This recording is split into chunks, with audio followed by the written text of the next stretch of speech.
کسی نے کہا ہے کہ کیا امیر ہونا گناہ ہے؟ غریب کے ہم نے بڑے فضائل سنے ہیں اور سنا ہے کہ امیر آخرت میں بڑی تکلیف میں ہوں گے، ایسا کیوں ہے؟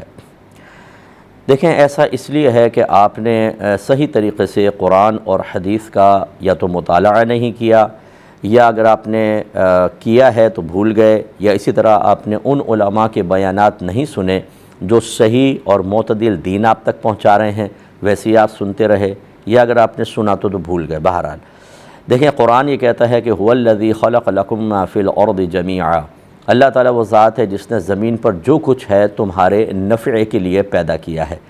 تو اس لیے بڑے بڑے علماء اس سے نتیجہ نکالتے رہے ہیں کہ اس آیت کی روشنی میں ہر چیز سے استفادہ، فائدہ حاصل کرنا ہمارے لیے حلال ہے، وہ ہمارے حق میں پاک بھی ہے۔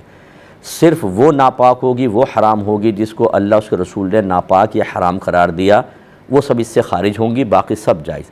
تو اب اگر ایک شخص رزق حلال کماتا ہے اور اس کی وجہ سے امیر ہو جاتا ہے، وہ تو قرآن یہ کہہ رہا ہے تمہارے لیے طیب ہے، حلال ہے، تو پھر وہ کیسے کوئی گناہ کیسے ہو سکتا ہے؟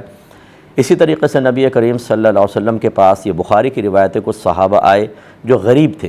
یا رسول اللہ، ہمارے امیر بھائی مالدار بھائی ہم سے درجات میں آگے بڑھ گئے۔ سرکار نے فرمایا وہ کیسے؟ عرض کی کہ ہم بھی نماز پڑھتے ہیں، وہ بھی نماز پڑھتے ہیں، ہم روزہ رکھتے ہیں، وہ بھی رکھتے ہیں، اور لیکن وہ اپنا مال خرچ کرتے ہیں، صدقہ کرتے ہیں، اور ہمارے پاس وہ نہیں، اس وجہ سے وہ ہم سے آگے بڑھ گئے۔ رحمت کونین صلی اللہ علیہ وسلم نے یہ نہیں فرمایا کہ نہیں تم غریب ہو، وہ امیر ہیں، اور امیر تو گناہ ہے، یا اس کے درجات کہاں سے تمہارے زیادہ، نہیں، بلکہ سرکار نے فرمایا کیا میں تمہیں ایک ایسی چیز نہ دے دوں کہ اگر تم وہ کر لو تو اس دن تم سے افضل کوئی بھی نہیں ہوگا سوائے اس کے کہ جو یہی کر لے۔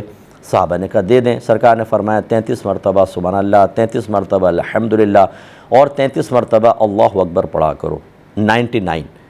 صحابہ نے جا کے پڑھنا شروع کیا، کچھ دن بعد پھر آ گئے، یا رسول اللہ وہ ہمارے مالدار بھائیوں نے یہ سنا تو انہوں نے بھی اس کو شروع کر دیا، یعنی پھر ان کے درجے ہم سے بلند۔ تو رحمت کونین صلی اللہ علیہ وسلم مسکرائے اور فرمایا کہ یہ اللہ تبارک و تعالیٰ کا فضل ہے، جسے چاہے عطا فرما دے۔ اس کا مطلب یہ ہوا کہ یہ فضل الہی سرکار نے قرار دیا ہے، مال کے ساتھ درجات کی بلندی، دیگر نیک اعمال اختیار کر کے اپنے درجات کو بلند کرنا۔ تو یہاں سے معلوم یہ ہوا کہ مالداری کوئی گناہ نہیں ہے۔ حضرت عثمان غنی کے پاس بہت مال تھا، حضرت عبد الرحمن بن عوف رضی اللہ تعالیٰ عنہ کا شمار مالدار صحابہ میں ہوتا ہے، اور سرکار کے سامنے